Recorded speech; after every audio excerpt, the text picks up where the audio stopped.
सत्ता होती 5 वर्ष, मारेकरी जेलमध्ये गेला का नाही माहिती नाही, पण पवनराजे निंबाळकर एका प्रतिष्ठित जातीत जन्मले म्हणून त्यांच्या मारेकऱ्याला जेलमध्ये पाठवता। मग ज्या पारध्यांचे मुर्दे पाडले गेले, अनेक पारधी एका वेळेस मारले गेले, हा उस्मानाबाद जिल्हा त्या पारध्यांना विसरलाय का? त्या पारध्यांचे मारेकरी का जेलमध्ये नाही आहेत? का या भारतामध्ये, या उस्मानाबादमध्ये गरीब माणसाच्या जीवाला काय किंमत नाही? कोणी येऊन गरीबाचा जीव घेऊ शकतो? नाही चालणार बांधवांनो, आणि हे खपून घेतलं जाणार नाही। कारण आतापर्यंतच्या लढाया लुटूपुटूच्या लढाया होत्या, घरातलेच लोक सगळे सोयरे पावले रावळे एकमेकाच्या विरोधात उभारून निवडणुका मारून नेत होते। आता इथून पुढे चालणार नाही। इथून पुढे ऍडव्होकेट बाळासाहेब आंबेडकर, डायरेक्टर ओवीसी साहेब, ऍडव्होकेट अण्णाराव पाटलांनी वंचित बहुजन आघाडी तयार केली आहे। बांधवांनो, जसा पवनराजेचा मारेकरी जेलमध्ये जाईल, तसाच पारध्याचा मारेकरी देखील जेलमध्ये जाईल।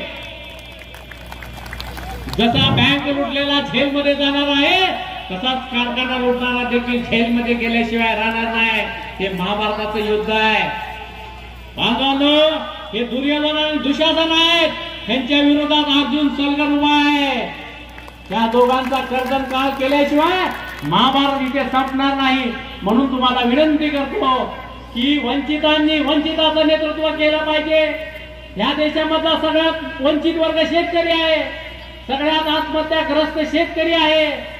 बांधवांनो, ज्या लोकांना शेतकरी जातीचा म्हणून मतदान करतो, ते लोक शेतकऱ्यांचे नेते नाहीत, ते लोक कारखानदार आहेत। स्वतःचे 8-8, 10-10 कारखाने उभा करतात आणि त्या कारखान्याच्या माध्यमातून शेतकऱ्याचं रक्त शोषण करतात। म्हणून तुम्हाला विनंती करतोय, अर्जुन सलगर निवडून गेल्यानंतर स्वतःचा कारखाना उभा करणार नाही, कुठल्या बँकेवर चेअरमन म्हणून जाणार नाही। जोपर्यंत सामान्य माणसाला, शेतकऱ्याला त्याचा न्याय मिळणार नाही, तोपर्यंत अर्जुन सलगर त्या लोकसभेमध्ये, त्या संसदेमध्ये, मग समोर मोदी असेल किंवा गांधी असेल, त्यांच्याशी 2 हात करून माझ्या सामान्य जनतेला न्याय दिल्याशिवाय अर्जुन सलगर शांत बसणार नाही। म्हणून तुमचं नेतृत्व करणाऱ्या या वंचिताला, या धनगराच्या पोराला तुम्ही सभागृहात पाठवाल अशी विनंती करतो। माझे 2 शब्द संपवतो। जय भीम, जय भीम, जय मल्हार, जय शिवराय।